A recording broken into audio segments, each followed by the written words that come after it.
Your kids can eat at home, my mom said, tossing napkins at them while my sister's girls opened $65 high-end takeout with dessert with sweets. Her husband chuckled. Should have fed them first. I leaned over and said, Message received. When the waiter returned, I stood up and said, Let me back up a bit because you need to understand how we even got to that restaurant, how my girls, Chloe, 10, and Lily, 8, ended up being taught a painful lesson.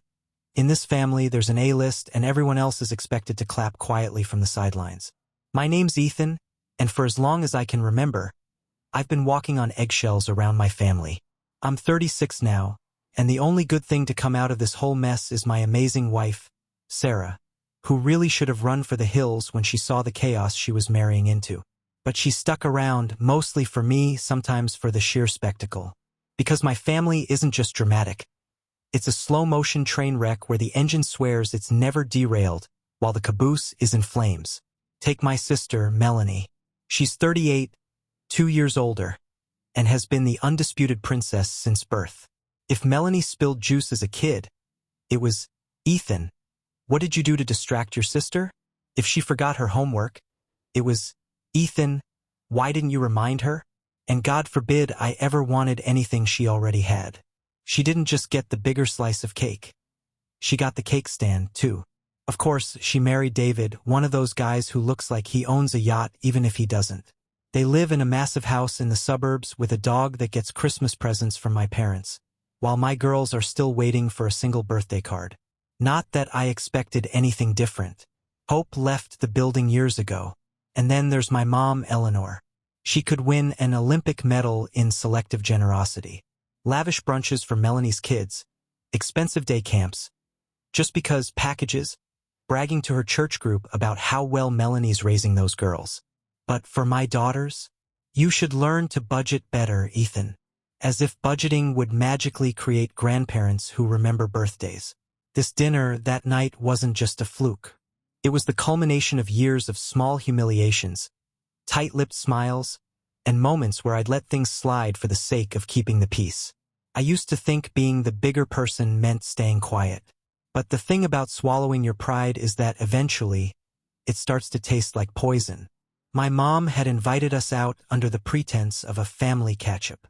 She picked this trendy fusion place, the kind with waiters in leather-strapped aprons and water that comes in tiny glass bottles blessed by mountain nymphs. She said it was her treat. That's the only reason we said yes. Sarah was skeptical. You really think this is a good idea? She asked as we got ready. Maybe she's trying, I said, trying to convince myself. Sarah gave me a look. Trying what? To keep up the streak of making your daughters feel invisible. I had no good answer. I just wanted one decent, peaceful dinner where my girls didn't feel like they were wearing clearance rack clothes at a black tie event. We showed up 5 minutes early. Sarah had made sure the girls looked nice. Lily had a little bow in her braid, and Chloe wore the white dress she saved for special occasions. My mom and Melanie's family rolled in 10 minutes late, laughing about some TikTok I wasn't privy to. Melanie air-kissed me, then immediately turned to Sarah. Love your top, she said, with a smile that was 2 parts Botox and 1 part judgment. David ordered wine before the waiter even introduced himself. Melanie started going on about their summer plans. Some exclusive camp in Vermont, then a week in Italy. I nodded along, spooning water into Lily's glass from the tiny bottle like I was performing a ritual. And then came the food talk. My mom leaned in toward the waiter, eyes flicking toward Melanie's girls. Oh, we've pre-ordered for them, she said with a proud little grin. The chef knows. I glanced at my girls. They were flipping through the kids' menu, circling things with their fingers. Mom, I said carefully, you didn't order for Chloe and Lily. She blinked, genuinely confused. Well, I assumed you'd bring snacks or something. They're kids. They don't need a $30 meal. That's silly. I looked at Sarah.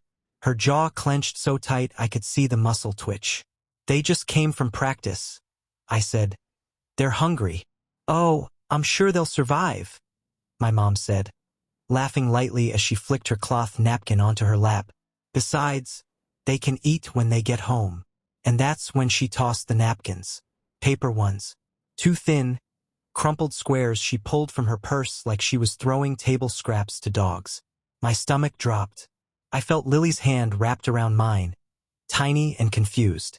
Then David laughed. "Should have fed them first?" he chuckled. Like it was some cosmic joke that I hadn't properly prepped my kids for a dinner they were invited to. I leaned toward the girls, squeezed their hands, and whispered, just loud enough for Sarah to hear too, "Copy that." The waiter came back, notepad in hand, ready for orders. I stood up. He looked up, surprised. "Everything all right, sir?" I nodded politely. "Would you mind giving us a moment?" He retreated. I stayed standing, deciding if I was going to make a scene or just walk out. Chloe was still holding her menu, uncertain. Lily was whispering to Sarah, who was barely holding it together, her eyes steely. "Ethan, sit down." My mom sighed, like I was embarrassing her. Melanie was already scrolling her phone, bored. Her girls were feeding each other truffle mac and cheese out of designer-to-go boxes. It hit me then, those meals were boxed. My mom planned this. She knew. I slowly sat, but not because she told me to. I wasn't backing down. I just needed a better angle. The moment passed. Everyone placed orders. Melanie's family ordered like regulars. Sarah and I let the girls pick the only two things under $20. A margarita flatbread and fries. We didn't want a scene. Not yet. I needed to gather my thoughts, to see if I was overreacting or if this was as twisted as it felt. Turns out I wasn't overreacting. If anything, I was late. The meal went downhill faster than I expected. My mom spent the entire appetizer round asking Melanie's daughters about their accomplishments. One had just done a piano recital. My mom pulled out her phone to show everyone a video. It played loudly, echoing across the restaurant while Melanie beamed. My daughters leaned in, curious. My mom didn't show them. She just turned the phone back to herself when the song ended. "She's gifted," she said. "Not every child has that." I opened my mouth, but Sarah gently tapped my hand. "Later," she whispered. Then the discussion turned to school awards. Melanie's youngest won a reading competition. "Great, that's wonderful. But Chloe was just named Student of the Month at her school for kindness," I said quietly, casually. I knew my mom had seen the picture I sent. She didn't even blink. "That's nice," she said, sipping her wine, then turned to David. "Did you see the TikTok I sent you of the dog that barks the alphabet?" Sarah squeezed my hand under the table. It was that or break her wine glass. I looked at Chloe. Her face fell just slightly. That slow drop of someone realizing they aren't interesting enough to be celebrated. I knew that look. I'd worn it myself for most of my childhood. The entrees arrived. The food was good, but I'd lost my appetite. The waiter set the girls' plates down, flatbread and fries, and I saw the way he glanced at the boxed meals in front of Melanie's daughters. He was putting it together, too. Midway through the meal, my mom leaned toward Melanie. "Should we tell them?" she asked with a sly smile. I set down my fork. "Tell us what?" Melanie beamed. "We're taking the girls to Disneyland this fall. Surprise trip. Just the four of us." My stomach flipped. Sarah straightened in her seat. "You're taking your girls?" she asked slowly. Melanie shrugged like it was no big deal. "Yeah, Mom and I planned it last week. Flights are already booked." I looked at my mom. She was already nodding. "I figured it would be too expensive for you guys," she said, not unkindly, just matter of fact. "And with your work schedule and everything else." I stared at her. "You planned a family vacation and didn't even tell us." "It's not a family vacation," she said with a small laugh. "It's a treat for the girls." "Our girls are your granddaughters too," Sarah said, her voice suddenly ice. "They love Disneyland. I'm sure they'll get to go someday," my mom said, waving her hand like it was a minor inconvenience. "It's not a big deal." Chloe looked down at her lap. Lily blinked rapidly, trying not to cry. I felt something twist inside me. Shame, rage, regret for ever thinking tonight could be different. Melanie leaned in, clearly enjoying this. "I'm sure we'll take lots of pictures. We'll send them to you." And that's when I snapped. I stood up again. Sarah didn't stop me this time. "I need a minute," I said. I walked outside, hands shaking. It was a warm night, but I was freezing. Not from the weather, just that hollow cold that settles into your chest when you realize something for the last time. Because that's what was happening. I wasn't shocked by the favoritism. I wasn't even surprised by the cruelty. What hit me hardest was the fact that I had seen it coming and still walked into it. Still let my girls believe they were going to be part of something they were never invited to. And the worst part? It wasn't even new. It was a rerun of my entire life. I remembered birthdays growing up where Melanie would get the full parade, balloons, banners, cakes from specialty bakeries, and I'd get a card signed "Love, Mom," with a $10 bill and no cake. I remembered parent-teacher nights where my mom gushed over Melanie's C in math while ignoring my science trophies. I remembered being told, "Boys don't need that much attention, and don't be jealous, be helpful." I thought it would be different with my girls.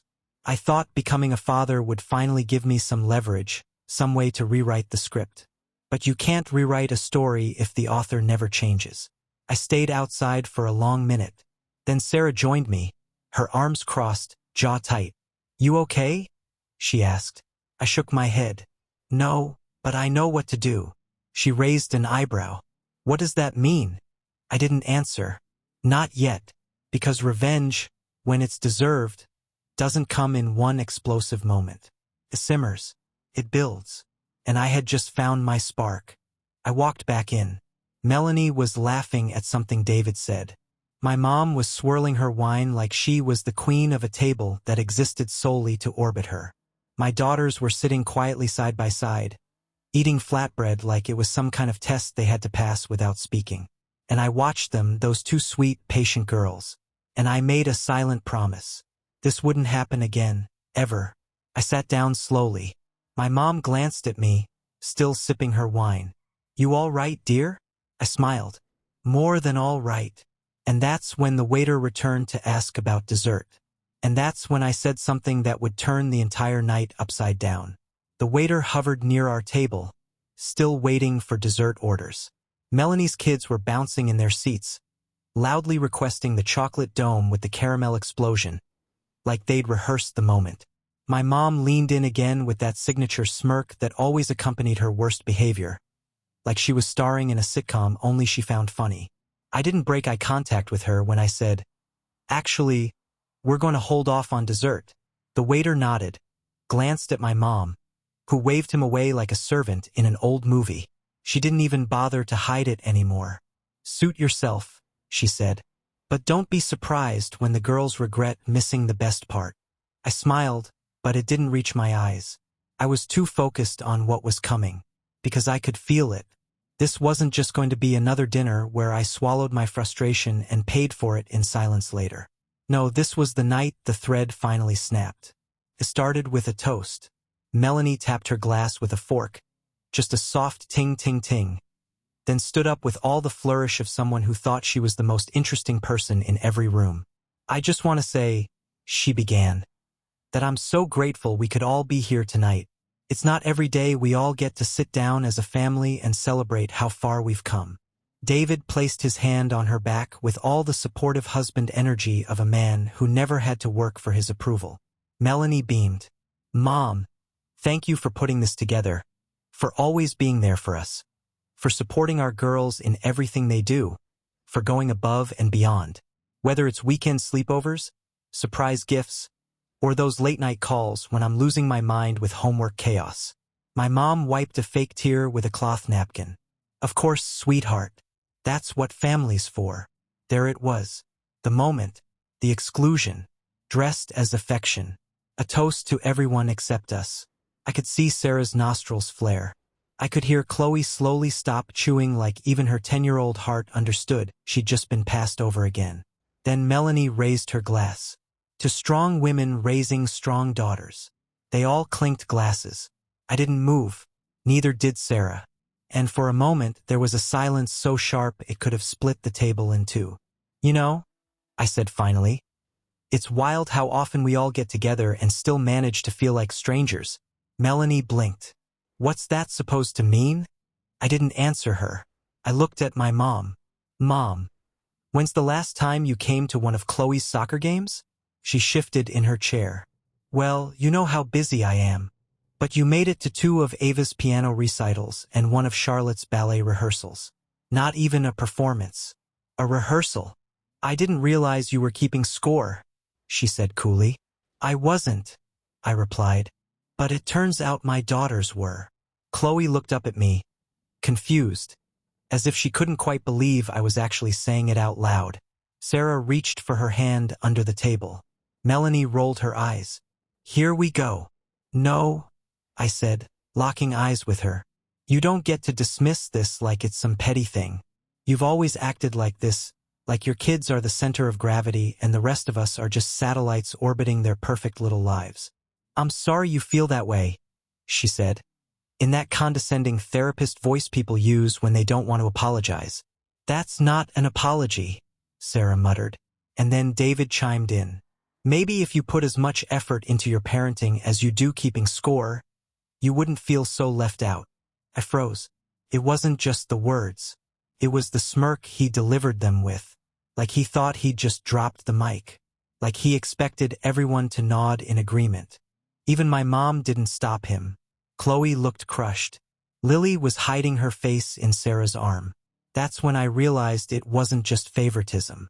It was sabotage, because this wasn't about treating my girls differently out of negligence. It was intentional, cruel, targeted. It was the moment I understood.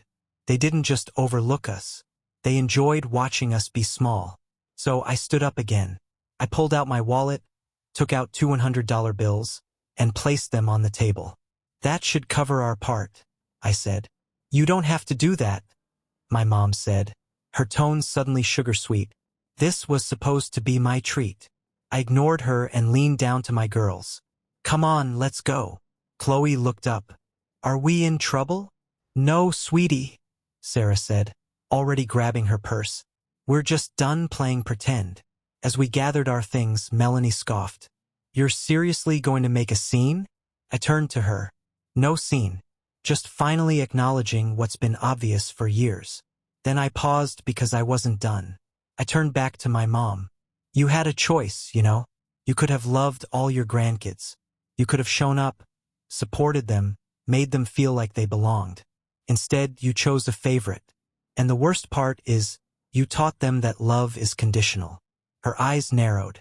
You're being dramatic. I'm being honest, I said. And for once, I'm okay with you not liking what you hear. We walked out before anyone could reply.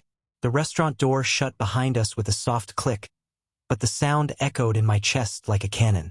Outside, the girls were quiet. Sarah stood beside me, waiting. Where are we going? Chloe asked. I knelt down and looked her in the eyes. Anywhere you want. They chose ice cream. Of course they did. Because they're still kids. Still sweet. Still hopeful even after being let down again and again. We sat on a bench outside the ice cream shop, their cones melting faster than they could eat them. Sarah rested her head on my shoulder. You did the right thing, she said softly. I didn't respond because even though I'd finally stood up for them, I still felt like I'd lost something. That illusion that maybe somehow my family would change, that maybe they'd finally see us. And yet, there was a calm in my chest now, a strange, unfamiliar peace. Because when someone shows you who they are, really shows you, you can finally stop pretending. And that clarity, that was the beginning of something new. But I didn't know yet just how much worse things were going to get because 3 days later, I got a phone call that changed everything. 3 days. That's how long the silence lasted. Just long enough for me to convince myself that maybe, just maybe, my exit had sunk in. That maybe my mom would call, maybe Melanie would feel a sliver of guilt, maybe anyone would try to fix what they'd broken. But no. 3 days of nothing. No texts, no calls, no emails. No, are the girls okay? No, can we talk? And then the phone rang. I was at work, checking invoices, when I saw the caller ID. Aunt Brenda. Not my mom. Not Melanie. Aunt Brenda. I hadn't talked to her in months, maybe a year. But the moment I picked up, I could tell she already knew something had gone down. Ethan, she said, her voice tight, did you really walk out of your mother's dinner and cause a scene? I took a slow breath. "Hi, Aunt Brenda. Nice to hear from you, too." She didn't laugh. "Eleanor is beside herself. Melanie said you stormed out, made a dramatic speech about being mistreated, and left them with a huge bill." I rubbed my forehead, already feeling the exhaustion settle in. "I paid our share, left $200. Sarah and I took the girls out for ice cream." "That's not what your mother said." "Of course it's not. Ethan," she said in that voice only older relatives have, part scolding, part pleading. "I know things aren't always fair, but do you really think this is the way to handle it?" And there it was, the phrase that makes every adult child of emotional neglect want to scream. Things aren't always fair. As if fairness were the goal. As if we were fighting over the last cookie and not decades of favoritism, gaslighting, and emotional manipulation. "I'm not asking for things to be fair," I said slowly. "I'm asking for them to stop treating my kids like second-class citizens." There was a pause. "I understand," she said, quieter now. "But your mom is... She's proud, and she feels hurt. She says you embarrassed her." I nearly laughed. She felt embarrassed? She tossed napkins at my daughters and told them to eat at home while serving Melanie's kids catered meals. Then told us they were going to Disneyland without even mentioning it beforehand. If she's embarrassed, maybe she should ask herself why. Brenda sighed. I hate seeing the family fall apart." Then maybe the family shouldn't have built itself around a golden pedestal with Melanie's name on it. We ended the call soon after, politely, but cold. That night, I told Sarah about the conversation. She didn't say anything at first, just shook her head and folded laundry in silence. "Do you think I overreacted?" I asked. She looked up. "No, but I think they'll never see it that way." I nodded, already knowing she was right. And that's when it really started to sink in. This wasn't going to be one of those arguments that blows over. This wasn't a misunderstanding to be cleared up over coffee. This was a fracture long overdue and finally split wide open. And like any earthquake, the aftershocks kept coming. A week later, we found out Melanie had posted a Facebook status. Family doesn't always mean blood. Some people just like playing the victim. Upside down face emoji. Underneath were a dozen likes from her friends. Vague comments like, "I know this feeling too well," and a sea of passive-aggressive validation. My mom commented a heart emoji. Chloe saw it. She was sitting next to me on the couch, flipping through my phone because she was showing me a meme from her school's parent group when the notification popped up. She read it, blinked, and asked, "Is that about us?" I froze. "What do you think?" She was quiet for a long moment. Then she handed the phone back and said, "I don't want to go to Grandma's anymore." I nodded. "You don't have to." Later that night, Sarah and I sat on the porch after the girls went to bed. It was early fall, just starting to get cold, and we had blankets over our laps like we were an old couple waiting out a storm. "I don't want them growing up like I did," I told her, walking on eggshells, wondering what version of love they'd get that day. She reached over and squeezed my hand. Then, "Don't let them." That's when I started to plan. Not revenge. Not yet. I wasn't ready for that. But distance. Real distance. No more holidays by default. No more driving an hour just to sit at a table where my daughters were ignored while Melanie's kids opened surprise gift bags. No more passive-aggressive texts. No more guilt trips wrapped in polite language. I started small. First, I pulled out of the group chat. The one where my mom sent daily memes, Melanie shared vacation photos, and no one ever responded when I posted anything about my kids. Ethan has left the conversation. No announcement. Next, I started politely declining invitations. Baby showers, cousin birthdays, cookouts. Everyone came with the same copy-paste excuse. "Sorry, we've got plans that day." Sometimes we didn't, but sometimes peace was the plan. Then I blocked Melanie on social media. Sarah did too. Not out of spite, just preservation. But none of it stopped the next big blow. Because even when you walk away, they find new ways to pull you back in. It came in the form of an envelope, a formal invitation to Melanie's pre-divorce rebirth party. Yes, you read that right. Apparently, she and David were separating. And instead of mourning the end of her marriage, Melanie decided to host a party celebrating her new chapter with a full theme. There was a printed itinerary, a guest list, a dress code, Beyoncé lemonade chic, and a note at the bottom that said, "No kids. This is an adult glow-up celebration. Family support is expected." Attached was a handwritten note from my mom. "It would mean the world if you came to show her some love. She's really hurting. Let's put the past behind us." I read it twice, then slid the envelope across the table to Sarah. She stared at it, blinked slowly, then asked, "Are you being punked?" "I wish." Chloe, sitting at the counter doing homework, looked over. "What's a rebirth party?" "It's when people throw a party for themselves to pretend everything's fine," Sarah said flatly. I almost smiled. Almost, but something inside me snapped again. Because not only were we being invited to support the same woman who treated my kids like trash, they expected us to forget everything just like that. Pretend nothing happened. Pretend there wasn't a long list of slights and silences and cruel little choices. But I wasn't pretending anymore. That night I didn't sleep. Not really. I kept thinking of Chloe's face when she saw that Facebook post. Of Lily asking me if she did something wrong when she didn't get a birthday call last year. Of Sarah holding my hand in that restaurant as I finally said all the things I'd swallowed for too long. I stared at the ceiling and made a decision. Not just to walk away, but to make it permanent. Not out of anger, but out of love. Because real love doesn't have terms and conditions. It doesn't pick favorites. It doesn't vanish when things get uncomfortable. The next day, I started making quiet moves, small, intentional steps.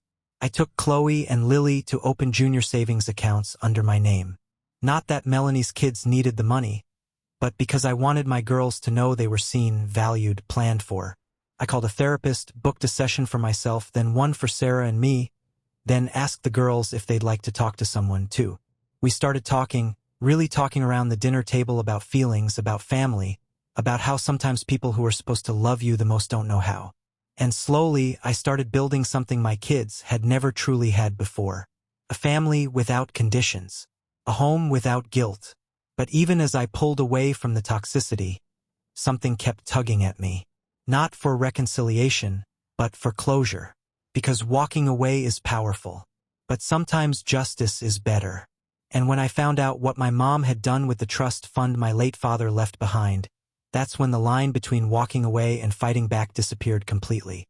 The first time I felt real peace again was on a Sunday afternoon, 6 weeks after we walked out of that restaurant.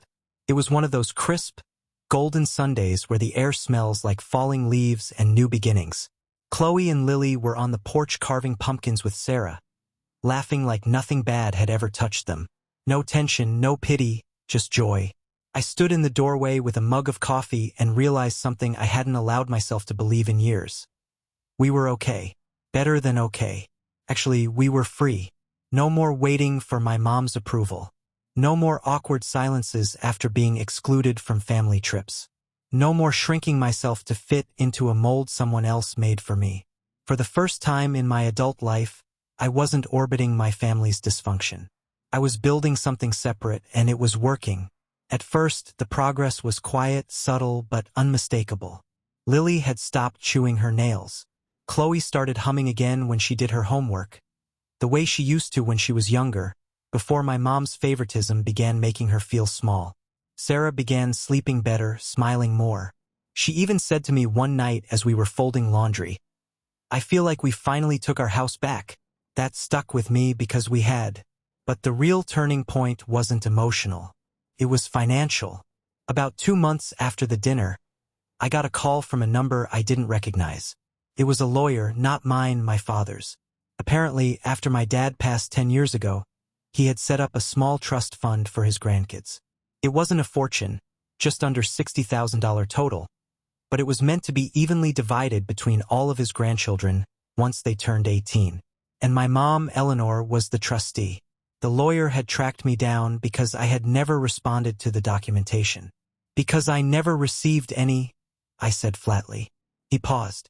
"That's unusual. You're listed on the documents as a contact, along with your sister. Melanie signed her side 3 years ago. Her daughters have already been granted early disbursements." I felt the words lodge in my throat. Early disbursements? Yes. The trustee, your mother, approved partial early withdrawals for Melanie's children, roughly $10,000 each for extracurricular enrichment. And nothing for mine? The silence on the other end of the line told me everything I needed to know. When I hung up, I didn't even tell Sarah right away. I sat with it for a few hours, not because I didn't trust her, but because I didn't trust myself to speak calmly yet. My father, who died believing both of his children would do right by each other, had left a gift for all of his grandchildren, and my mother had stolen from mine. That night, after the girls went to bed, I told Sarah everything. We sat at the kitchen table in silence for a long time before she said, "You know what you have to do, right?" I nodded. Yeah, but this wasn't going to be a confrontation. I was done with yelling matches and emotional showdowns. This was going to be surgical. First, I called the lawyer back and asked for everything in writing. The trust documents, the disbursement logs, the signed approvals, the dates. He was professional but helpful. Said it would be in my inbox within the hour. Next, I hired a financial advisor. Not a flashy one, just a quiet, sharp woman named Denise who'd been recommended through a friend. She went through every document, verified every detail, and said, "This isn't just ethically wrong. It might be legally actionable." That word stuck in my head. Actionable. For once, I had the leverage. I had the proof. And I had something Melanie and my mother had always underestimated in me. Restraint. While they lived off drama and status, I had spent years observing, studying, biting my tongue. But I wasn't just a silent bystander anymore. In the weeks that followed, I took care of things quietly. Denise helped me set up 2 custodial investment accounts, one for Chloe and one for Lily. I matched the disbursements Melanie's daughters had received out of my own savings. Not because I had to, but because I wanted my girls to know they weren't forgotten, that someone had their back even when others didn't. Then I started documenting everything. Every slight, every exclusion, every passive-aggressive message, every financial decision my mom had made as trustee. I wasn't sure yet what I was going to do with it, but I knew I was going to be ready when the time came. And something strange happened during all this. I started winning. Not just emotionally, professionally, too. Maybe it was the clarity. Maybe it was the fact that I wasn't carrying the weight of old wounds anymore. But my performance at work skyrocketed. I landed a new client that doubled my quarterly commission. I was offered a leadership training spot I'd been passed over for last year. For the first time, I felt like I was moving through life on purpose. And then, about 3 months into our break from the family, I got a text. Hey, Thanksgiving dinner at Melanie's this year. Hope you can make it. Girls, too. No apology, no acknowledgement, no olive branch, just an expectation. Like we'd all reset. I didn't respond. She texted again the next day. MOM. We're doing a gratitude circle. Melanie's making that spinach quiche. Don't be dramatic. Family's all we have. I showed the text to Sarah. She shook her head. She still thinks she's the victim. I know, I said. But I'm not giving her what she wants. What does she want? To pretend nothing happened. To act like this is just another year where we play along. I'm not playing. And we didn't. Thanksgiving came and went. We cooked dinner at home, played board games. Chloe made a centerpiece out of construction paper and glue. Lily set the table with mismatched plates and a paper napkin for every guest. Even the dog. It was one of the happiest Thanksgivings I'd had in years. We didn't hear from my mom again until Christmas. This time, she sent Sarah an email. Not me. In it, she wrote, I know Ethan is still upset, but I miss the girls. It's been months. Maybe we can arrange something just for them. I'll take them for ice cream. Bring them presents. No pressure on him to come. Let's not punish the kids over grown-up issues. Sarah showed me the email without a word. Her face was unreadable. Do you want to respond? I asked. She blinked. I don't think I should, because if I do, I might say something I regret. So I responded. Just one sentence. They're not available to be taught that affection is conditional. She didn't reply, but Melanie did. 2 days later, she tagged Sarah on Instagram.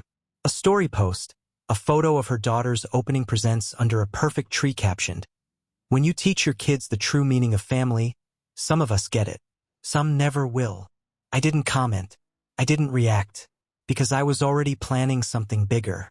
See, the thing about people like my mom and Melanie is they live for the performance. They need the audience, the praise, the illusion. So I decided to take away their stage. Not with a public takedown. Not with screaming or gossip, but with something far more powerful, truth.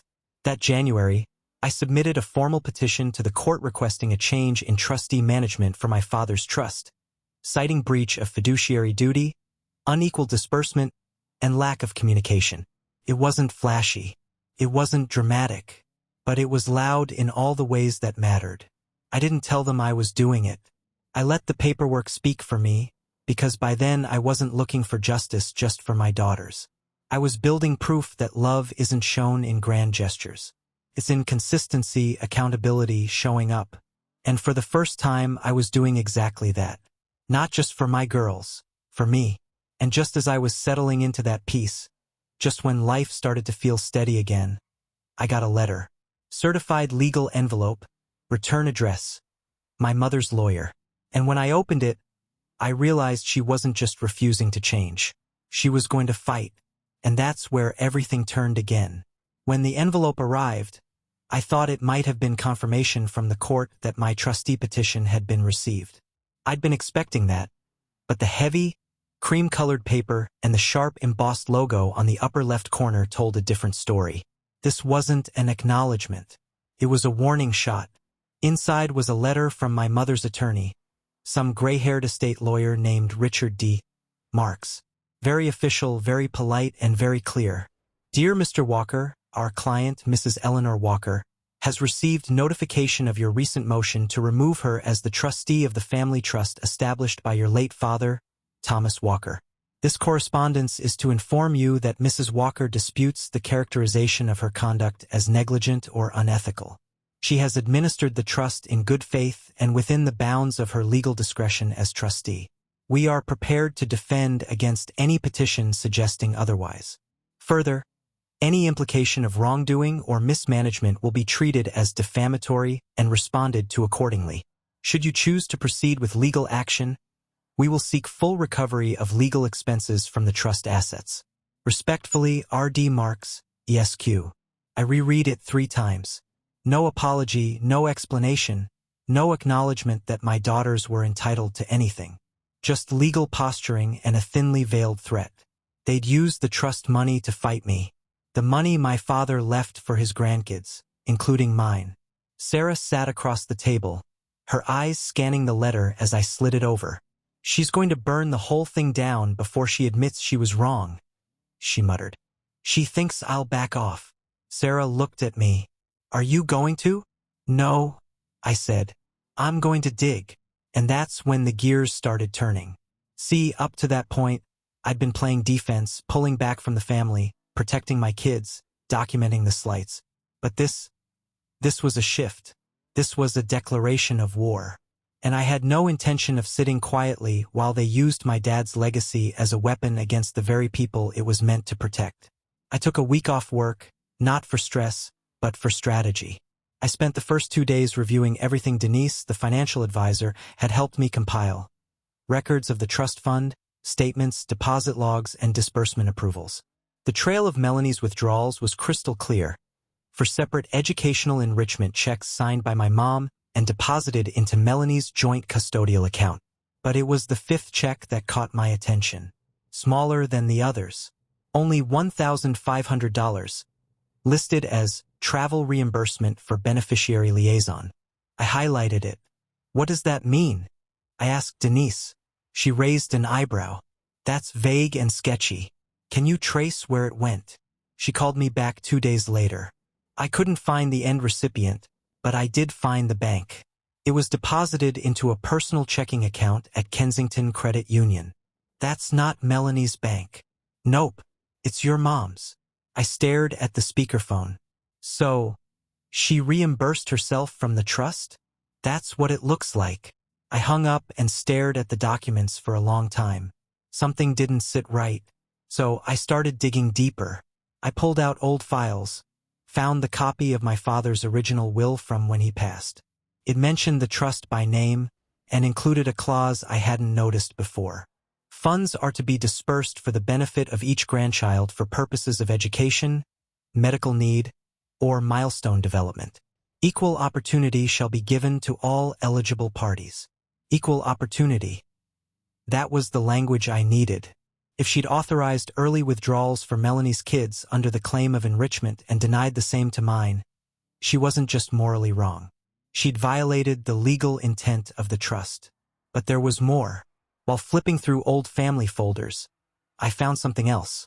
A list of contacts my father had left behind for legal and financial matters. His old CPA, his life insurance broker, and buried at the bottom, a contact labeled Paul M., Trust Formation Consultant. A quick search led me to a man named Paul Martinez, a now retired financial consultant living in upstate New York. I called the number. He answered on the second ring. "Mr. Martinez," I said. "My name is Ethan Walker. You helped my father set up a family trust about 15 years ago." There was a long pause. "Tom Walker from Boston?" "Yes, I remember him. Kind man, smart, very deliberate. I'm trying to understand the intent behind the trust. There's been tension." He was silent again, then sighed. "What happened?" I gave him the short version. He listened, asked a few clarifying questions. Then he said, "Your father was specific. He didn't want favoritism. He insisted that every grandchild be treated equally, regardless of which parent raised them." I remember those words exactly. I felt something shift in my chest, an old ache wrapped in new anger. Paul continued. "He even built a clause into the structure that allows for reassignment of the trustee in the event of partiality." I sat up straighter. "It's in the trust?" "Yes, but it's in the appendix. Most people don't read that far." He offered to send me a scanned copy from his files. I had it in my inbox 2 hours later. Sure enough, there it was. Appendix C, Reassignment Clause. If a trustee is found to have distributed more than 60% of funds to less than 50% of eligible beneficiaries, the trust may be reevaluated and reassigned through a legal hearing with only one petitioning party required. The math wasn't even close. Melanie's daughters had received over $20,000. My daughters, 0. Out of a $60,000 trust, more than 1/3 had gone to one side of the family. And suddenly, I wasn't just in a good position. I was in a powerful one, because now I had documentation of unequal disbursement. Proof of vague reimbursements deposited into my mother's personal account.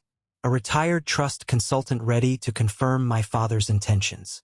A clause that gave me standing for immediate reassignment without needing a majority vote. But even that wasn't the final card. The final card came from an unexpected source. One night around 10 p.m., I got a message on Facebook from a name I barely recognized.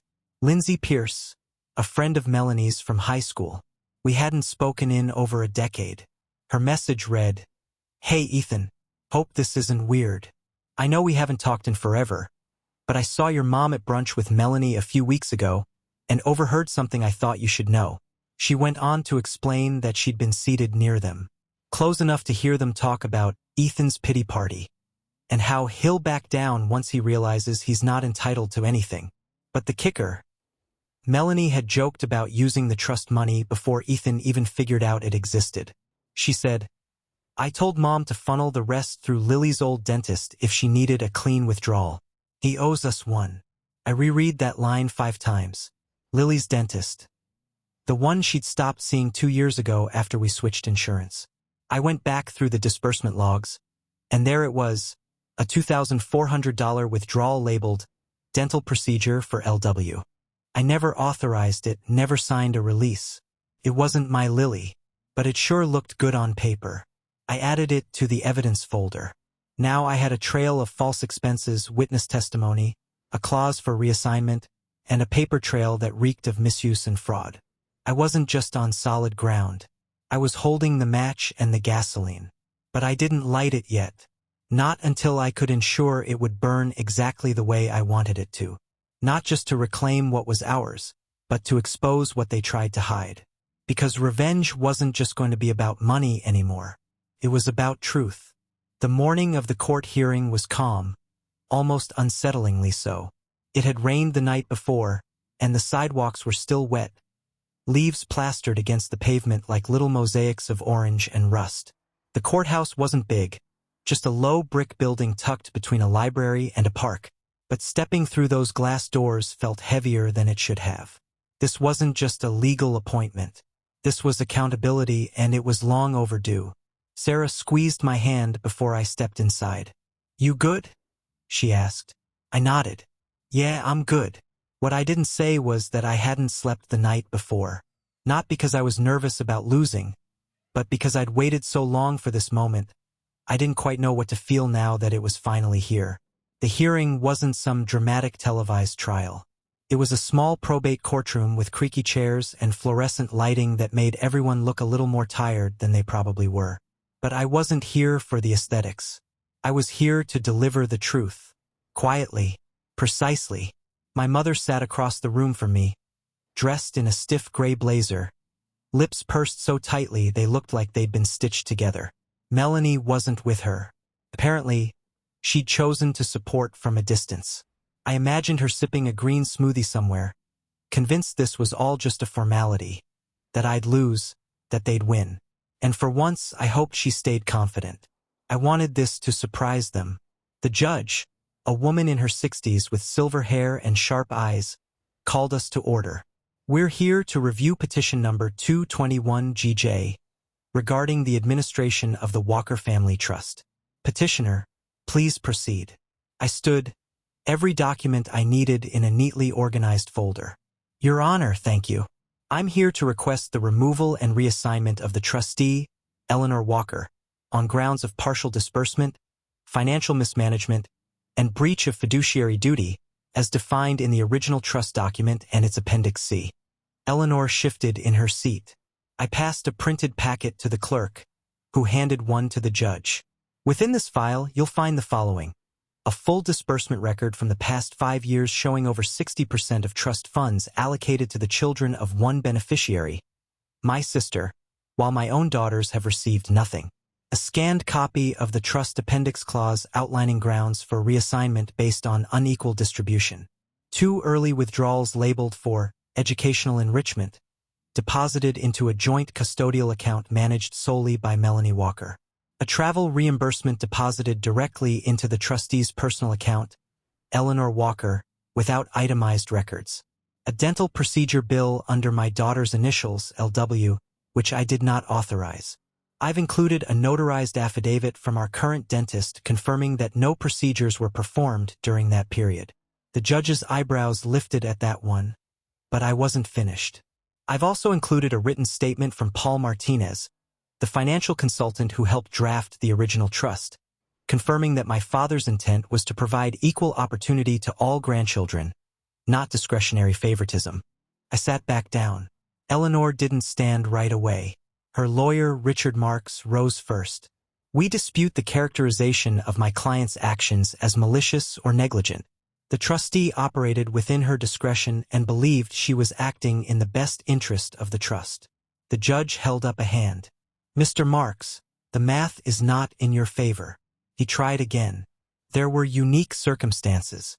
One of the beneficiaries expressed more immediate financial need for educational purposes. She requested it."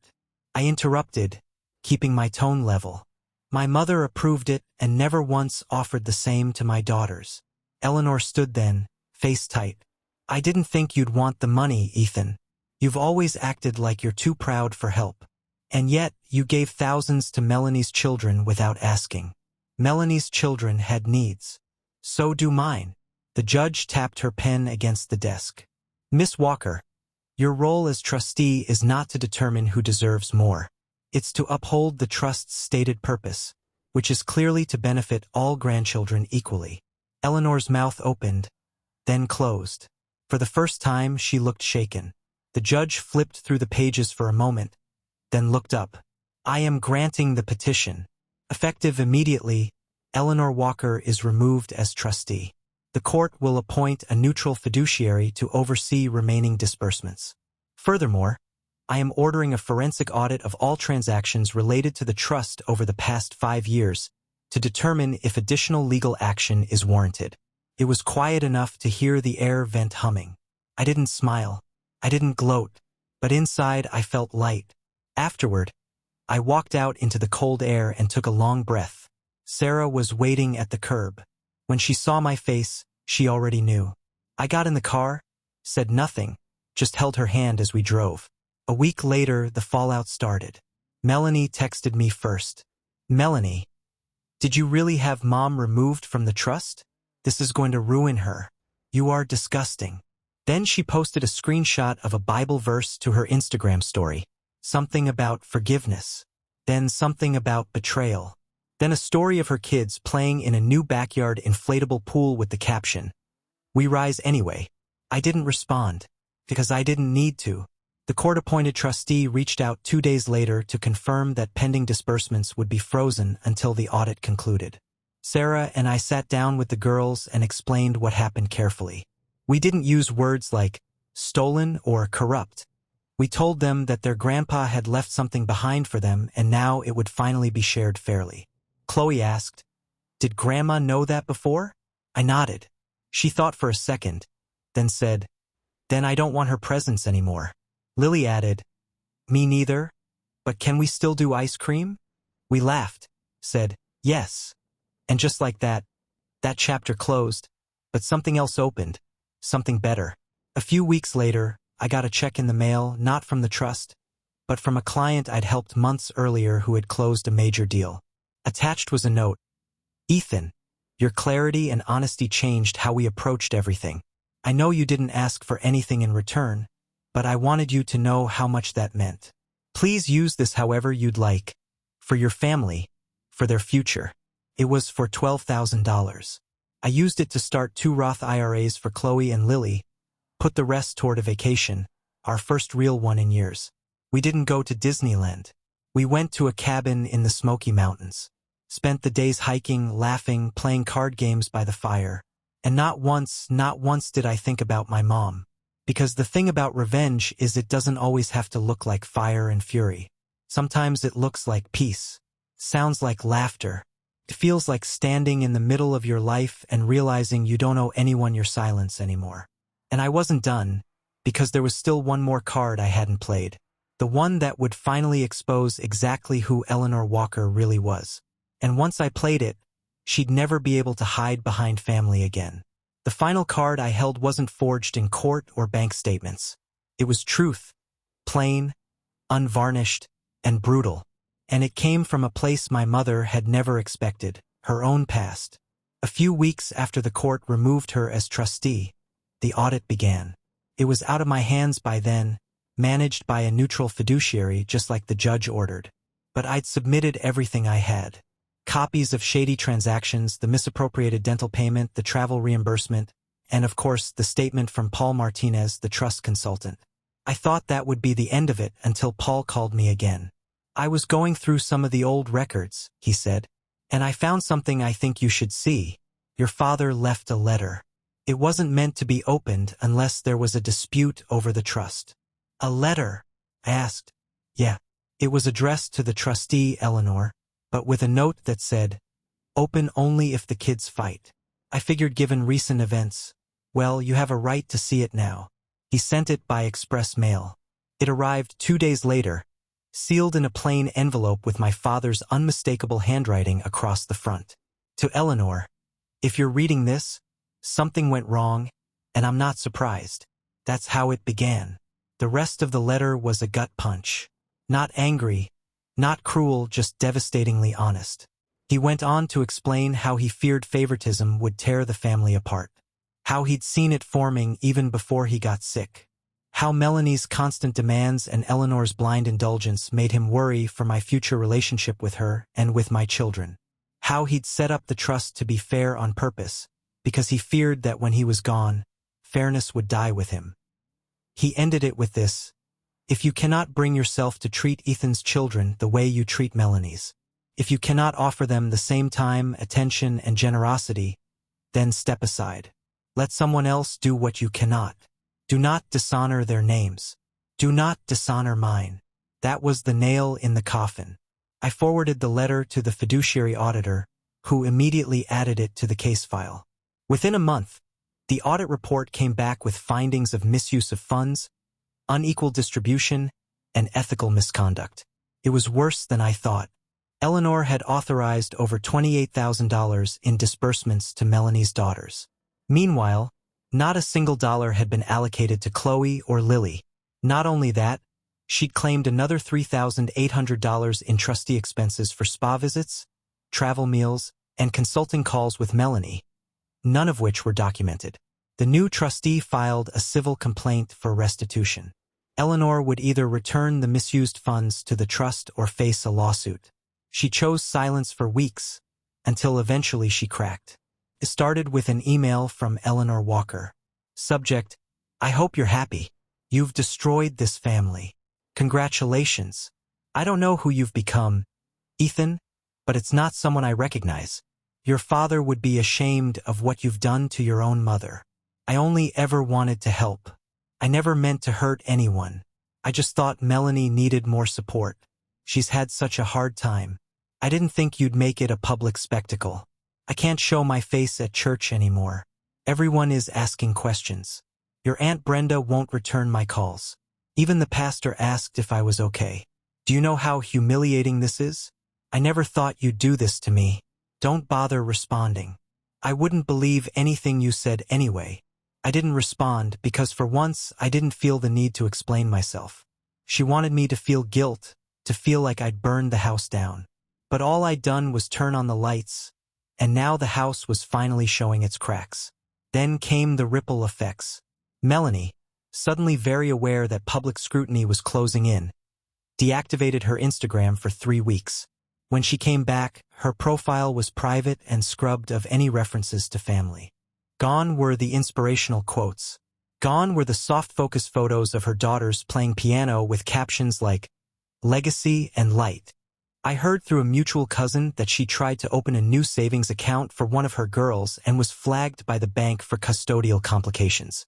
Apparently, once the new trustee was in charge, all the enrichment accounts Melanie had used were shut down and the money was recalled. She had to pay back nearly $11,000. Melanie sent Sarah a text that simply said, "Was it worth it? You've turned Ethan into someone I don't even recognize." Sarah didn't respond either. Not because she didn't want to, but because we were on a plane headed to Colorado for a week-long winter trip. The girls' first time seeing snow. We'd saved up for it after the audit closed, and the trust officially allocated new equal distributions. Each child, Chloe, Lily, Ava, and Charlotte, received the same amount. But Melanie had to apply for hers now through a formal process. No more under-the-table reimbursements. No more quiet favoritism. We used our funds the way we knew my dad would have wanted, to make memories, to build something lasting. And on the final night of the trip, with snow falling outside the cabin window, Lily asked, "Do you think Grandpa would have liked this?" I smiled. "He would have loved it." Chloe curled up beside me. "I think he'd be proud of you." Sarah kissed my shoulder. "I know he would." Months passed. We never returned to normal. There were no forced reunions. No performative apologies. Just a new silence from my mom's side of the family. A silence we learned to live with, then appreciate. The girls stopped asking about birthdays and holidays with Grandma. We stopped checking if Melanie had posted anything passive-aggressive online.